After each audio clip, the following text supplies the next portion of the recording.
On. Hey, it's Hey, Friday. Hey, I'm Terri Renella, and with me is Dr. Hasna Wood. How are ya? not a real doctor, some would say. I don't know why I started with Uh, no. I want to preface that about not being an MD. I laugh at that. you Laugh know, at that. doctor is doctor. You went to school, you earned it. Feel empowered, girl. Feel empowered. Feel empowered, Free a girl. Free a girl. girl. All right, so here we are. It's Friday. We're full of spunk. We have our shirts on. Mine says "Mermaid for Life." Mine says free a girl. Not Wait. these. Free girls, mermaids. Hey. All right, so we want to talk about social isolation. So we've all been isolated for quite some time. I know people who won't even go out of the house, and that's just crazy. Yeah. It's like 75 degrees here. I don't know I mean, you're in California, so I bet it's beautiful. Well, northern's different than southern, but it is absolutely beautiful and sunny. I have no idea what the temperature, but it's warm and I'm ready to get out after this recording. Yes, I've been out already. So, but we want to talk about social isolation and just what it does to the overall body. So again, when we talk about the immune system, we are talking about body, mind, spirit, everything. Yeah. And so we're going to talk through what social isolation actually does. And I had mentioned this to you the other day, Hassan, in one of our group meetings that isolation, I'd read this a while ago, and actually Brene Brown, I don't know if you've read her book, Braving the Wilderness, which is beautiful, she uses this statistic, I can say that, in her book, that social isolation is worse or equivalent to smoking 15 cigarettes a day. And that blew me away. And then I read it the other day and I was thinking, wow, what is this social isolation going to do to us? And we, both of us, totally support, understand social distancing, the isolation part. But what's going to happen when we start to integrate back into society? Are we going to continue to distance ourselves from people? Because I've said in other videos that we've done that social integration is the #1 predictor of longevity. And if you go into some countries in Italy, you'll see that's why people live to 105, is they are socially integrated. So we just want to talk through what it was do to us mentally, physically, spiritually. Well, the social integration, I like that actual piece. And I want people to know we free flow it. We might have an agenda and then we let our higher selves come in with all our knowledge from our mind that we've learned and then just let come through what wants to come through. And it's interesting what you said about the social not the social isolation, but about the countries of longevity, because we see even in little subcultures within our country and other places where they're starting to now bring young people into old age home to not isolate old people. I hate that term, but elderly people, adults, higher ages, because not all old people are old. Not all old age people are old. Yes. Whatever, I'm not saying that right, but I think y'all get the gist. But young people have a different energy, a different vibration, less covering of old emotions that they carry with them, thought patterns they carry with them that close their energy down. So when we're around, we know when people are passing in the hospital, and God bless those right now that actually are passing alone, my heart really goes out to those people and their families that can't be with them. I'd like to just honor that. And say I'm sorry and send prayers to all the hearts that are suffering in every way, but in that way in particular, that's a travesty and I can't imagine it. But part of what we're wanting to do here is acknowledge what happened, not discount it ever. We're wanting to learn from this. This is the whole reason that you and I are coming here, right, Terri? We're wanting to focus forward and on the solution. Maybe a different solution that's out here with a different kind of expert in the physical realm. We want to bring it all together because the true integrative medicine and integrative sciences of like Lipton and Chopra and Joe Dispenza. And I mean, there's so many people out there of that, that are bringing science together that we can now study and see thought forms on the outside, not just on the inside anymore, and see how everything affects us. And so when you see these older people that are home and isolated, they die quicker, right? I mean, there's a reason why men live longer when they're married, right? They have stats on that. So they take these little stats. When you live in a linear world, you take a little stat and just go, okay. But if you take that and expound, go, what does that mean? Okay, if most of the people in the population aren't going to get COVID, and most of them that do get it are going to go through it and come out the other side, why don't we take those little shreds, instead of focusing on the big, scary, big bad monster, and let's expound on the ones that are like, let's find out that and research that and put our energy and attention and focus and time on that, because that has to do with the solution here. And I told you I was going to slide this in here today. I'm a person that it's like she wants me to do the medical stuff, and then I go into all these other things. I don't know. You just know more about the body than I. Well, maybe. No. I'm just laughing because I have just taught my meditation class this morning, which Terry's in, and it's a meditation whatever class. And then I had my teacher, Master Co, lead a healing prepping for our full moon and get massive healing. So I'm in this place where I had 3 texts that people were trying to sell me these new high-tech medical technologies, which I love. And they're great. And it's all new tech, and they're tapping into lights and frequencies.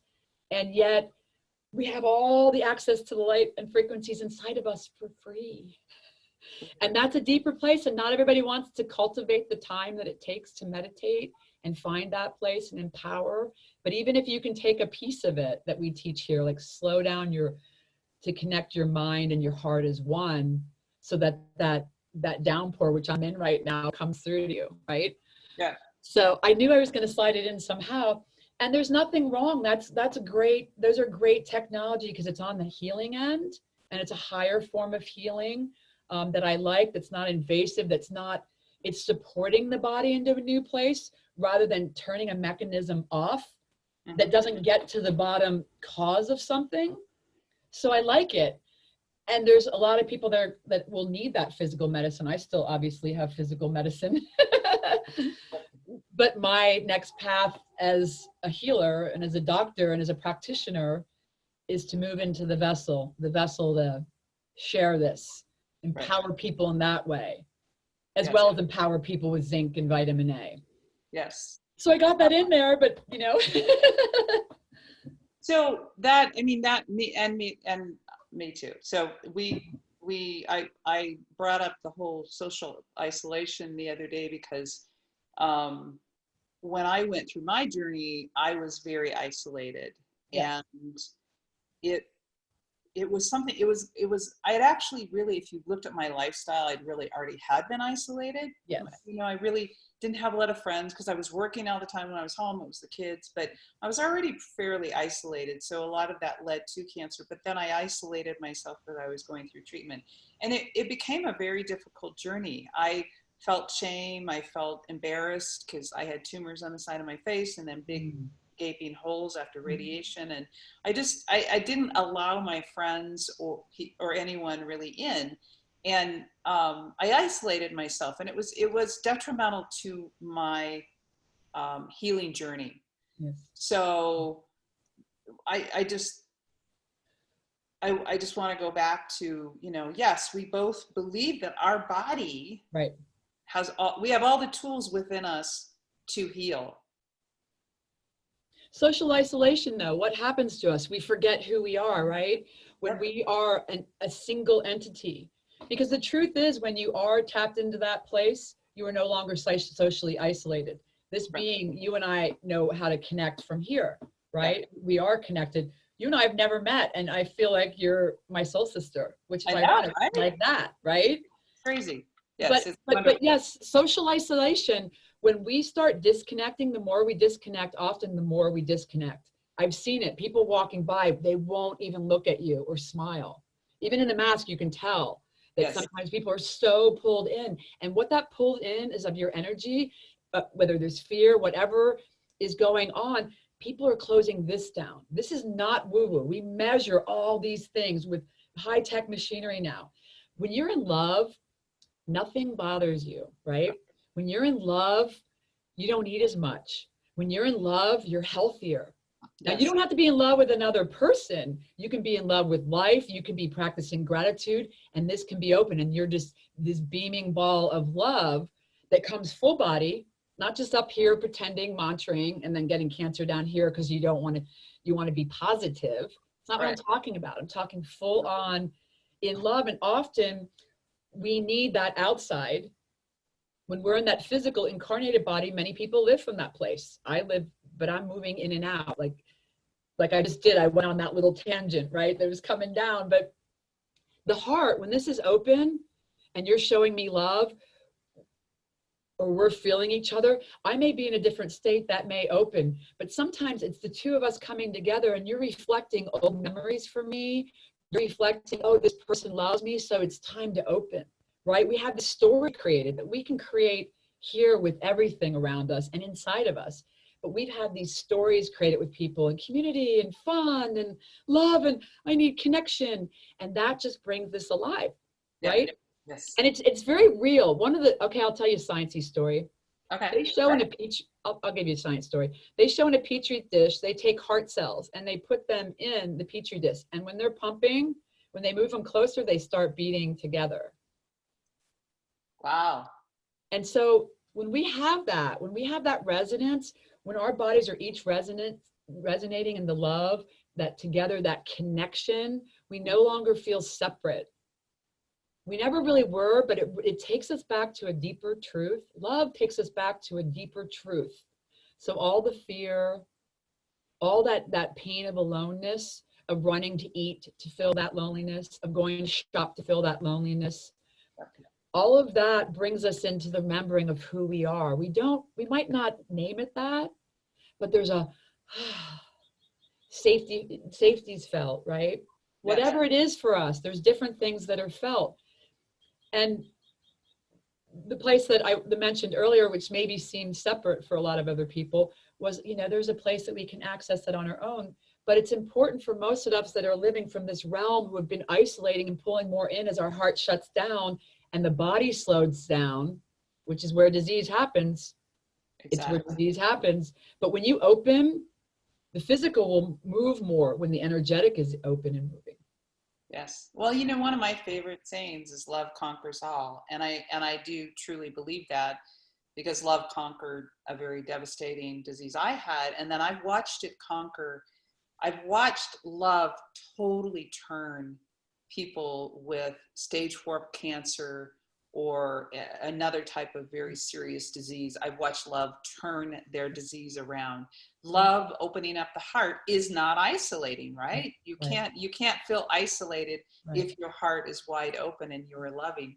And I wanted to mention Joe Dispenza has this beautiful meditation, COVID-19. Which you're all going to connect me with, right? Yes. Yeah. Oh, I keep forgetting. So it's there's kind of, you can do the meditation, and what you do though, this is really cool. What you do when you do the meditation is he brings you into thinking of someone you love and then bringing their heart into yours. And a woman was on his site today and said she did the meditation and around her son, who had left the state, moved away, had been gone, angry with her, wouldn't talk to her. She hadn't talked to him in like 6 months. She did the meditation, and 2 days later, she got a text message from her son saying, "Mom, I miss you.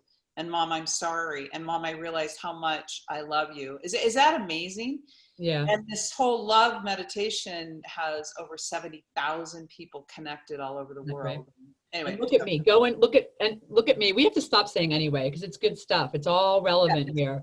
Yes. And if we turn one person on to finding a new technology like that, and they change, and that person that they touch changes, we've changed the world right there. Exactly. Because we've changed. It's not just a vibration, but those people will go out and be that. And that's how we change. Because guess what? Viruses and fear spread, but so does love, and so does kindness. Yes. And it all spreads. You know, another thing I just thought of, and see, I take pieces. Terry can attest to this. Somebody asked me a question like this and I answer like this. People are like, it's not the question that I ask. But it's because for me, health, much of what we do in the West is we look like this. Mm-hmm. We look here when there's so much here. And to me, health is holding many perspectives, not fighting and going, well, you think differently than me. And so that, but being able to hold your perspective and maybe listen to another perspective and go, huh. But if you're already in a no, which is a closed-mindedness, I don't care if you're what you label yourself as in society, to be able to, but also hold all of it. Because we often talk, there's truth here, there's truth here, there's truth here. They all are included. They're just at different levels for different parts of us and different parts of evolution. So back to this, because I think a lot of even mainstream people have heard this. It's very sad, but in Russia, they showed in the orphanage, I'm pretty sure it was Russia, I'm always good at, I take in information, but the orphans were never picked up and they were never held for various reasons, which are sad. It was not an experiment, it was just the reality of life there at this particular time. Those babies died. And they died because they didn't have touch. And they started talking about touch then.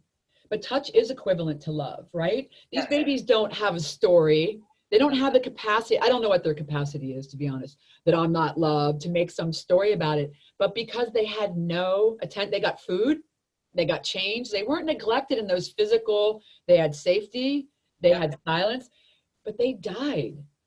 And to me, like, you can take that one thing, go, okay, and then go over here, but take that and like ponder it, to take it into all things, the necessary aspect of us needing proximity to each other, connections. And yes, we're all one. You and I believe that, and more people on the planet than not believe that. Yes. And we were incarnated into one separate being. You are you and I am I, in this physical, emotional, and mental. But when we move into our deeper realities, you and I can connect like that, which is why you think you know somebody. I know you because you do, because we know each other in that place of witnessing, right?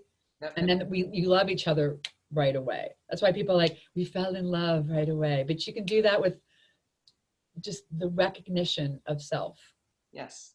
And so when a baby's there alone, by itself, it goes in and in and in, and everything starts to shut down in the physical. This is why there's so many mysteries of the heart, the heart starting like that. Science still can't explain why the spark of the heart, who starts it, what starts it, why it goes. Ponder that mystery for a while. Right. You know, I was doing a meditation this morning around my daughter, and I realized that her heart started within me. Yeah. So, which is a beautiful, just a beautiful thing to think about. All right. So, and to pause with, right? We don't pause enough in this culture. Yeah, we don't. And, you know, you mentioned nursing homes that you know, they're bringing, or they're, you know, the elderly are going into hospitals holding babies, or they're bringing babies in for the elderly. You know, there's hospitals where the children, they don't, you know, they're orphans, they're born orphans, because not orphans, but they're born to somebody who may be drug addicted, so they don't have a parent there, and so the elderly come in and hold them, and that does everyone so much good. It's amazing stuff. So as we wrap up on social isolation, I want to give a couple good just tips. How do we come out of this and not isolate? What do you think? I think isolation is also in the mind, right? That's what I said. It's a story. It's a mental story. It's an emotional story. And it may be a physical reality. Beyond that, we're always connected. And so can I stand 10 feet away from you and still look at you, and or not look at you, but have my heart open and be connecting to you? Yes. You know, I have to just say this really quick. I know we're wrapping up. You can wrap it up. But I want to say, I noticed early on, and I'm always growing, I noticed early on that I did have this restlessness living alone. And because I was super busy with patients and super busy, but I noticed like I wanted to run out for what I could run out for. And I just noticed inside myself, which is the conscious one, noticing, right, that I had a need for connection. Instead of making it wrong, I just went, okay, so let me just settle down, because I realized I was moving, but to go out to get this need. And then when I found it in here and settled down, I didn't need to move out there. So finding the connection here, to not isolate, to not be alone in here first. And then you're not isolated.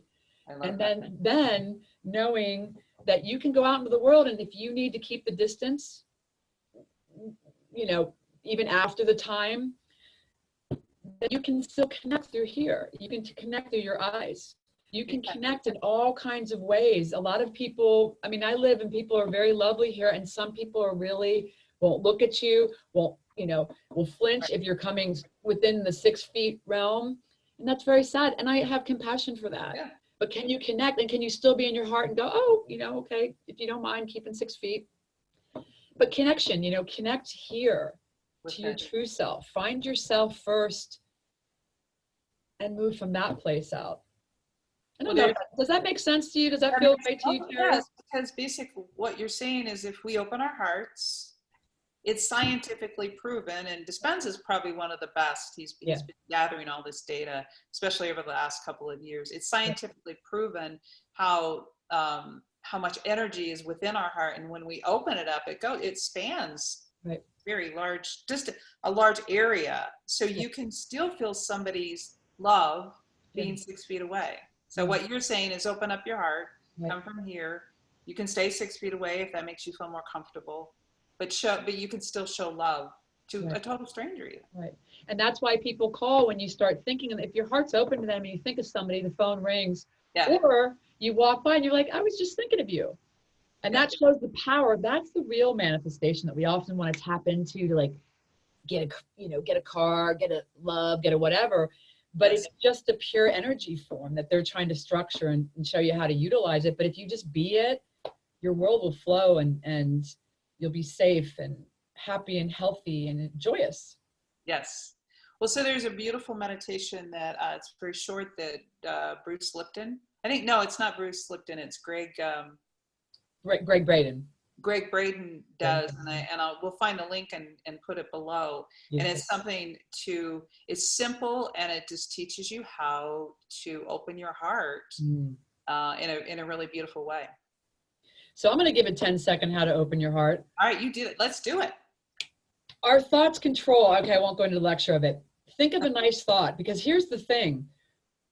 We have thoughts about things that never happen, probably never will, and they're scary or horrible, and we create some things, right? We generate this within our body. So we can do the same thing with love. We can utilize memories that were good, that were beautiful and sweet, and pull those in to remind us, to let our body feel that moment, that sweet moment, that loving moment with our child, with our partner, with our friends, with community, and let your body completely open and feel that. So utilize your memories for good rather than utilizing your mind for something that hasn't even happened and most likely won't.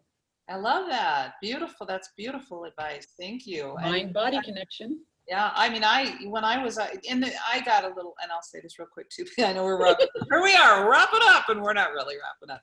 When I felt a little weird the first couple of weeks of isolation, and I have a son, my 17-year-old son, but he's with his dad for a week, and then he's with me for a week. And at the end of, I think it was like our 3rd week in isolation, I was by myself, and I had a really hard time one night.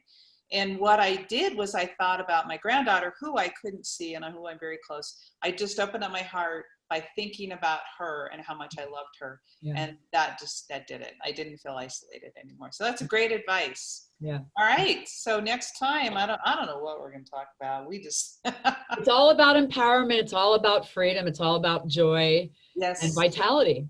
And Bill, and it really comes back around. How do you keep your immune system strong? Right. This isn't going to be the first virus. We're going to see other viruses. There's the flu kills more people than this virus ever did. Cancer does as well. So does heart disease. So does diabetes. So if we can rev up our immune system and be healthy, then we'll live a long, prosperous life.